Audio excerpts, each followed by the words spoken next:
here is my alternative family tree. So, which is, this is a 2-week course. This slide here. You have the Renaissance. You have Giovanni Botero, extremely important. I bought an old Botero book from published in Venice in 1622, and I found out that my copy was the 62nd edition. The 62nd edition in like 30 years. He's an enormous bestseller, and we're publishing things about him now. There's a book coming up. Botero, and he describes this, but Serra is the one who understands the theory behind it. He says the wealth that Botero relates to industry is there because of the basic returns. So Serra puts in the little theoretical piece to explain why Botero was right about manufacturing. And the Swedish guy who copied it in 1640, he got it from Botero. So you have Tudor economic policy in England, 1485. Henry VII comes to power, a young man who has grown up in France, and he becomes the King of England, and he says that where he grew up in France, everybody was making cloth, and the whole city was rich. But the raw materials from the cloth came from England. And he comes to England, and England is dirt, is very, very poor, indebted to the Italian bankers. 3 years of wool production is their debt. And he says, we're in the wrong business. We should be, instead of being in the wool business, we should be in the woolen textile business. And he starts putting up export duty on raw wool, and Elizabeth I, who comes afterward, Henry VII and then Elizabeth I. Elizabeth I, when they have built up enough capacity to produce woolen cloth, they prohibit the export of raw wool. And here is a parallel to Ukrainian scrap iron, right? And Elizabeth I actually had death penalty for exporting raw wool, and here in Ukraine it was agreed not to have death penalty to scrap iron. So then in France, a gentleman by the name of Lafayette who fixed this up, 1597, and then the man who was always called the Great Colbert. Colbert was the man who developed France. He built infrastructure. He abolished all internal duties, because inside countries, there were tariffs. There were many tariffs inside France. And in Switzerland, there were tariffs between the Swiss cantons until 1849. These are things that nobody thinks about. So, Liszt is the man who says, well, get rid of the tariffs in bigger and bigger areas once you've industrialized. And that's what happened. And then you have Germany, very interesting, and I have in my book, I have Mr. von Honig's 9 principles. And here you come into cameralism, and you come to German historical school, you have Liszt, who is important, and you have Daniel Raymond, and here you have Hamilton, a U.S. economist by the name of Raymond, U.S. industrial policy. You have a student of Raymond, Pershing Smith, who becomes the first U.S. economist to work in Japan. You see him dressed him up as a samurai, and he takes Raymond's and Liszt's ideas to Japan. So when Japan opens up in the 1860s, they only allow in German economists or American economists who have studied in Germany. And they translate very selectively what they want. Marshall, the founder of neoclassical economics, they take his book on industry, but not his theoretical book about comparative advantage. So they were very, very clever in picking exactly what they wanted. So Veblen is an American created institutional school. You have Japan here, and you have revolutionary economics coming from Schumpeter, and you have Marx to the left and Schumpeter to the right, who both understand technology. And Schumpeter says in the introduction to the Japanese translation of his book on economic development, that people don't really see how similar my theories are to those of Marx, because we're politically so different.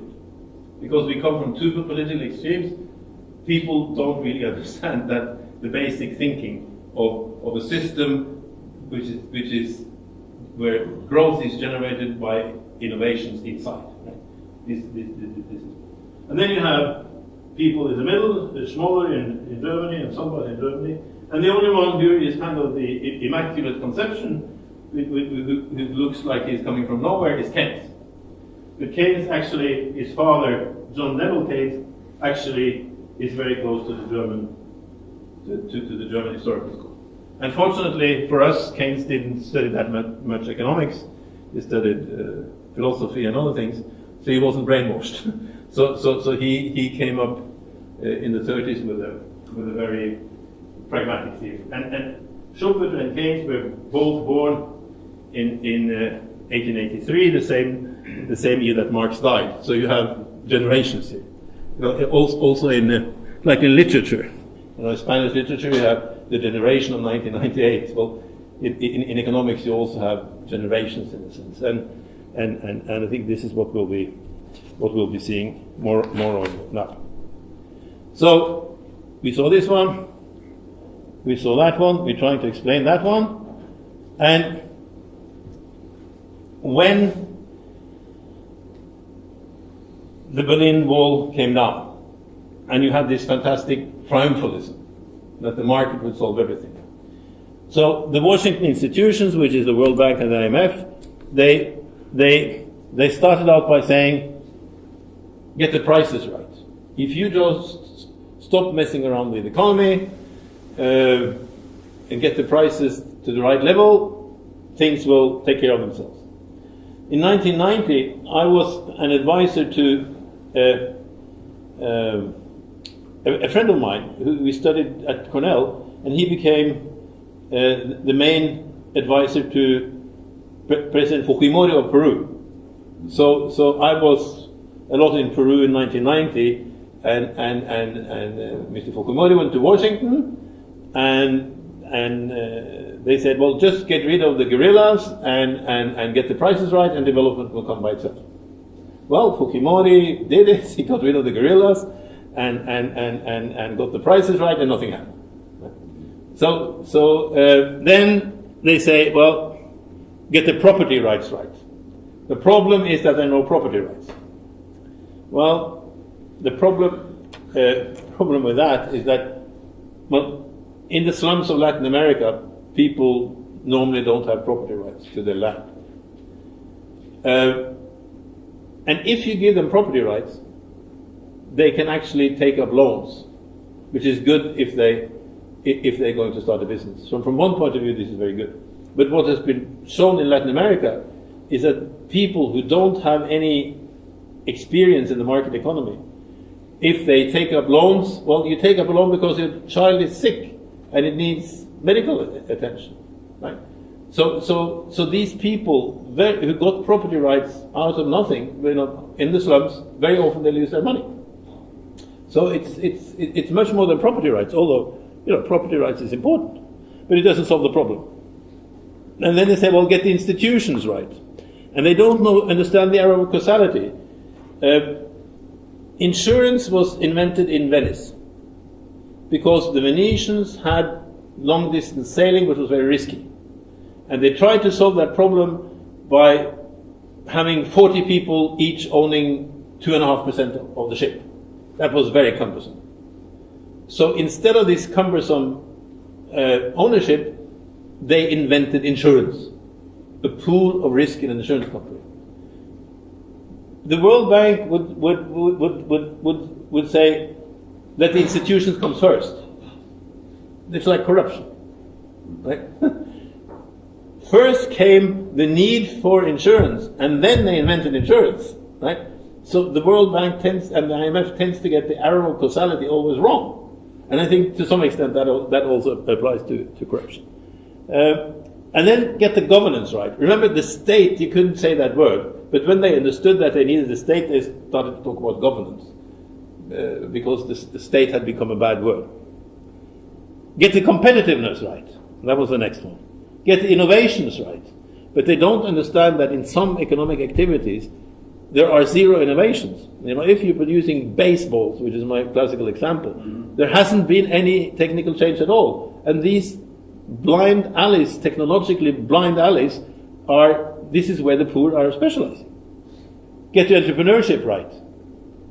You know, if you live in a slum in Latin America, you have to be extremely entrepreneurial every day in order to survive. You know, they're much more entrepreneurial than people in Europe. Get the education right. Problem is, if you educate people and you don't have an industrial structure, you're just educating people for migration. And this is what I'm afraid of in Ukraine. That you actually, you know, the better educated they are, the faster they leave, which is kind of nasty. Get the climate right. Oh, it's because people are lazy in the tropics. Well, look at Singapore. You know, it's 3 degrees from the equator.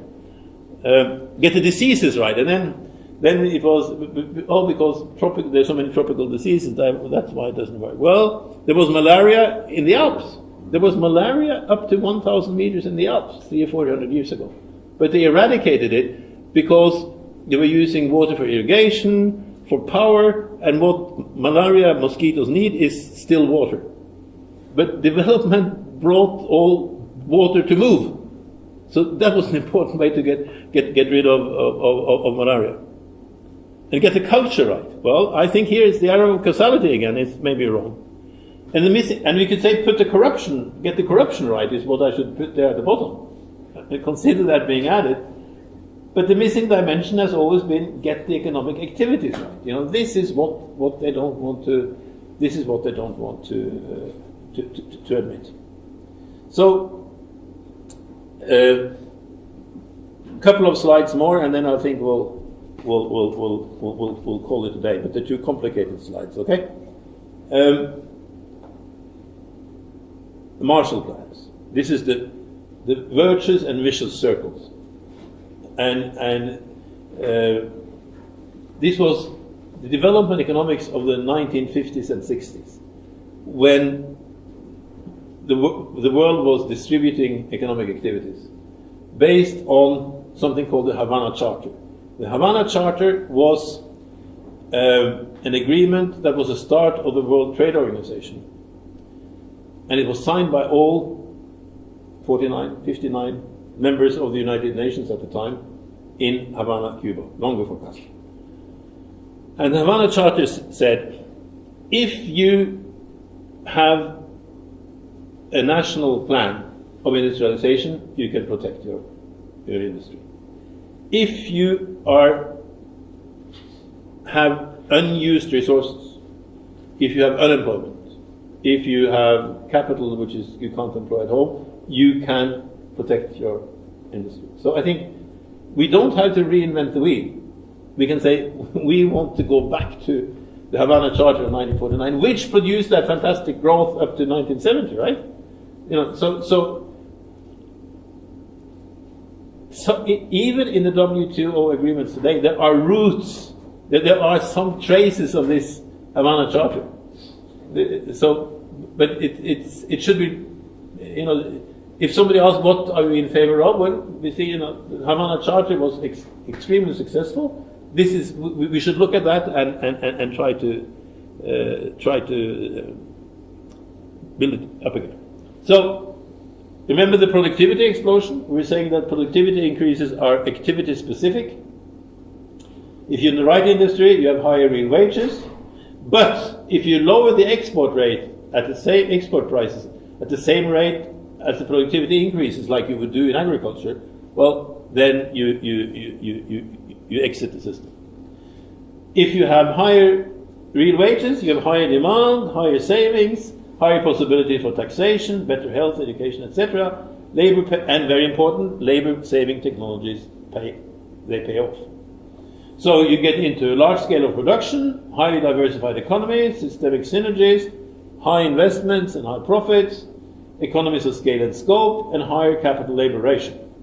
And then if we think of not the Ukraine, but Africa, Latin America, many people will say, like Malthus, that the problem is overpopulation. And I'm tending to think that people are rational. Let's say if an adult couple needs 3 living children in order to survive, and to make the calculation easy, the infant mortality is 50%. You need 3 children, infant mortality is 50%. How many children do you have? 6, right? Yeah. And probably 1 more to be on the safe side. 7, right? So I think. This is impossible. Yes, yeah. No, because you are in a different situation, because what happens with deindustrialization is what happens in when Aboriginal culture die off, people stop having children. So this is, the post-industrial problem is very different from the pre-industrial problem, right? So this is the pre-industrial problem in terms of children. You are almost, well, I don't know. Russia has definitely the opposite problem, right? So this feeds. This is the virtuous circle, the economies of scale and scope, higher capital labor ratio, which feeds into new innovations, and this looping is reinforcing. And if you take out one thing, if you take out health and education, well, you're not really causing, Bill Gates and his foundation want to cure all illnesses, right? That's fine if they do that, but that doesn't solve the development problem. In my view, if I'm very cynical, I say if you avoid child mortality, well, people, they will just die a little older. That's very cynical. But and if you, as I said, if you only attack education, you will educate for migration. The good timing of the East Asian tigers was that they had an enormous education of new engineers, but they also had economic activities. They created economic activities that could absorb all these engineers, that could employ them, right? So that you have to coordinate these things. And then the vicious circles. If you're engaged in production of technologically mature products, a product subject to diminishing returns, there's a productivity increase, perfect international competition, reversible wages, right? If there are new grains which give more productivity to the wheat business, well, then wages won't go up. The prices are likely to go down. No increase in real wages. Demand is low. Saving is low. Low productivity. Low possibility for taxation. You get poor health, etc. And very important, investment in labor-saving technology is not profitable. I mean, this mechanism we tend not to see. I, as a businessman, know that I've experienced that in Italy, where there was high inflation and wages went up very fast. I invested in machinery because machinery was suddenly profitable, and this is where we have to go. And here is a really bad combination in a country like the Ukraine. You have very high interest rate and very low labor costs. Mm-hmm. That's not the right incentive. Yeah. Mm-hmm. So how can you get this virtuous circle going? Small scale of production, imports cheaper due to scale economies, no diversity of production, and sometimes you only have monopolies. We talked about that. If there's only one car producer in the country, well, then there is no incentive to be cheap. So it's important also to have competition. Low investments, low capital labor ratio, balance of payment problems, breakdown of the capacity to import, many children is an asset, and population will grow, low wages to other nations, and comparative advantage in labor-intensive activities. This is very much development economics in the 50s and 60s and early 70s was based on this kind of thinking. Right? These were things that were seen in Latin America, and that's why there are many things that I recognize here in the Ukraine, which is kind of a mirror image of the debate in Latin America early on. So there's something to learn from here. So I think you've been very patient for a long time. So let's if you have any questions, we'll deal with that. If not, tomorrow we'll start with the financial side.